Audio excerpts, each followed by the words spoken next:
Aaron Rodgers' numbers, most passing touchdowns, 40-plus years old. Rodgers with 38, the oldest player in the NFL at 41 years old, now sitting at 4-1.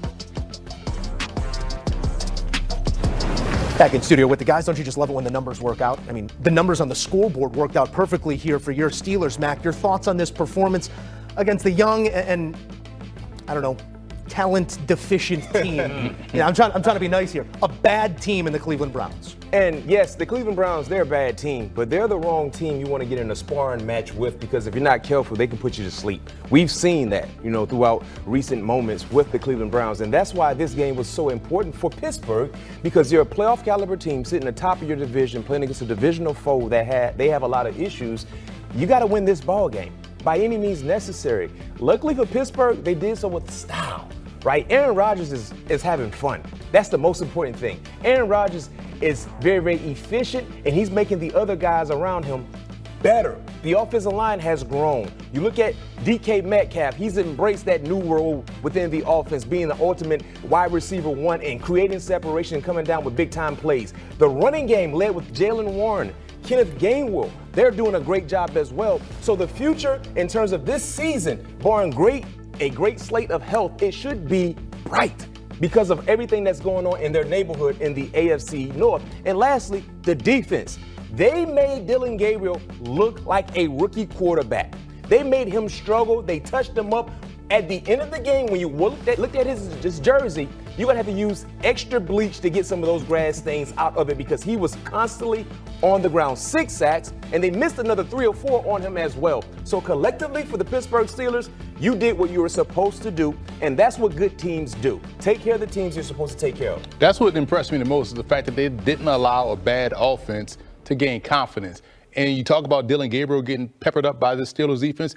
Everyone in the Browns uniform got peppered up, because we saw backs getting tagged. We saw Njoku get tagged. We saw receivers getting tagged. So they let it be known that this is not going to happen on our watch, on our Sunday in Pittsburgh. So I love that they went out there and took control defensively first before the offense got going, because this was a low-scoring game early on, and then Pittsburgh opened up with their offensive passing attack. But at the end of the day, this defense led from the front today, didn't give that offense confidence, and the offense did the rest. Just to reiterate, Dillon Gabriel, the rookie quarterback, 29 of 52 for 221, JJ. It's going to be hard to develop when you're in a negative game script this way, but it's also, as we heard JJ Watt just say, going to be hard to develop when that conversation is happening. Maybe not as actively as it is outside the building, inside, but how do you stack it up right now with a young quarterback through a couple?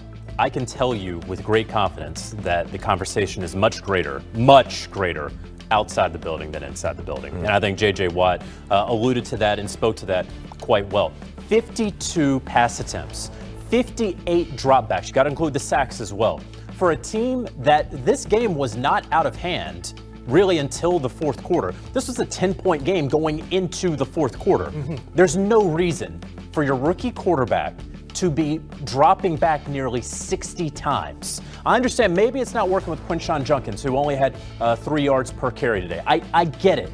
But man, you have to attempt to run this football just a little bit more. You mentioned how the Browns aren't that great of a team.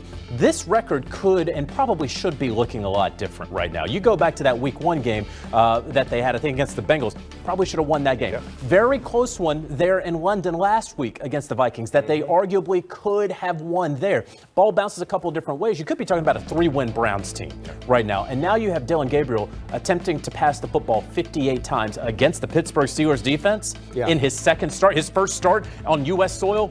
You're not going to win a football game. To all those points, maybe more prescient to prod you here on a Steelers team that's ahead of schedule. I don't know what that schedule looks like. The schedule is right now with a 41-year-old quarterback. Do you see them on the open market maybe pushing their chips to the middle of the table and filling in some spots that they still identify they need to?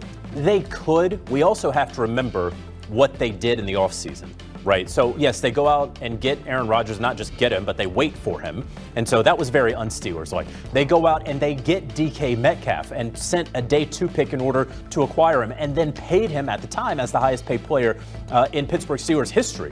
And then they went out and got Jalen Ramsey and sent away Minkah Fitzpatrick. They have done sort of a lot of what you would expect a potentially contending team to do right there on the precipice. Yeah. They've already done it. Now, could they go out and send a conditional 6th-round pick for someone the next couple of weeks? Of course, they could absolutely do that. But in terms of a name, someone who's a fantasy football player, I think they did all their fantasy football in the offseason. We got room. I defer from my Put the chips in the insider middle of the table. to my front office, Bryant McFadden. Now is the time. Yeah, What do just you go like? trade for Trey Woo-saw? Hendrickson.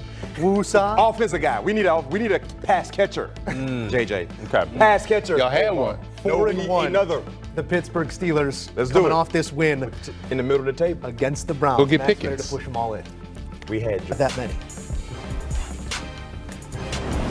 All right, back in studio with the guys. Mac, I want to talk about the importance of this win. We can assess some of the how, but the importance of LA coming away a winner here after back-to-back losses against the Giants and the Commanders. To have fallen to Miami here would have been damning to a season. Not completely, but to how we project this team. How does this change that projection? It changes because when you look at how they started the season in the dominant fashion in which they were displaying, we all feel like this was a for sure legit playoff caliber team, a team that could contend for their divisional crown in the AFC West. And then the 2 unexpected losses, especially a week ago, untimely turnovers offensively, seeing some holes surface on the defensive side. It made this game that much more important because of the team you're playing against, a team in the Miami Dolphins, entering today's matchup only 1 win. No playoff hopes at all for Miami. So you got to win the ball games you're supposed to win. That's the life of a playoff caliber team in the National Football League. They found a way to get it done. Not having Amarion Hampton, who would be the running back? Who would be the bell cow? Well, Kamani Vidal showed up 120 plus yards on the ground. A career day for him. If I don't even have to look at his stats, I know that's a career day for him. You look at Ladd McConkey showing up to the party. Offensively, did what they're supposed to do. Defensively, yes, they forced some turnovers, but we saw some issues in the run defense area. I mean, Devon Achane was running through the defense, around the defense. That is a bit concerning, but they made the necessary plays to be able to come out of Miami with a much-needed win. So kudos to Coach Harbaugh and his staff. I'm always amazed at what we're watching the Chargers do this season and how they're winning these ball games. You look at how they beat Kansas City, right? And then you look at how they won this ball game. These are games that they usually would have lost in terms of a Chargers way, right? But they found a way to get out of the mud and come out on top. You talk about Kamani Vidal, outstanding game today. He was toting the rock rather well. And you also look at Ladd McConkey, big plays in a key part of the ball game and living up to that moniker. I tagged him with the Bambi moniker coming out of college. Reminds me of Lance Allward, who played with the Chargers, right? So he's making these big plays in these high leverage moments, as is Justin Herbert. So the entire Chargers team, talking about the passing, the running, the kicking, these are moments where they usually come up small, but they came up huge today. So even though it wasn't an ugly win, got the win like we talked about. That seems to be the common theme today. Yeah. Chargers did a great job today in Miami. And so hopefully they're going to have Joe Alt back. Maybe next week. We'll see. Still dealing with that high ankle sprain there. They are getting healthier, right? Amarion Hampton going on IR. He's going to miss some time. I could see the Chargers certainly making a deal for a running back before the November 4th trade deadline. Probably much sooner than that because they're going to need some help at running back. Shout out to Vidal for the game that he had. Is that going to continue the next couple of weeks? We'll see. This is a big game that they have coming up against the Indianapolis Colts, a team that many think is a true contender at this point. So we'll see about how these two teams face off against one another. But shout out to the Chargers for finally, it was looking kind of rough right there, right? You lose to the Giants, you lose to the Commanders after having 2 turnovers, figuring out a way after blowing a 13-point lead today to get the win. And the 1-win Dolphins stay that way. We continue to have a bit of whiplash on the touchdown to interception ratio here for Tua Tagovailoa after 2 clean games. Comes back with 3 interceptions here. A peek at Justin Herbert's numbers the last 3 games.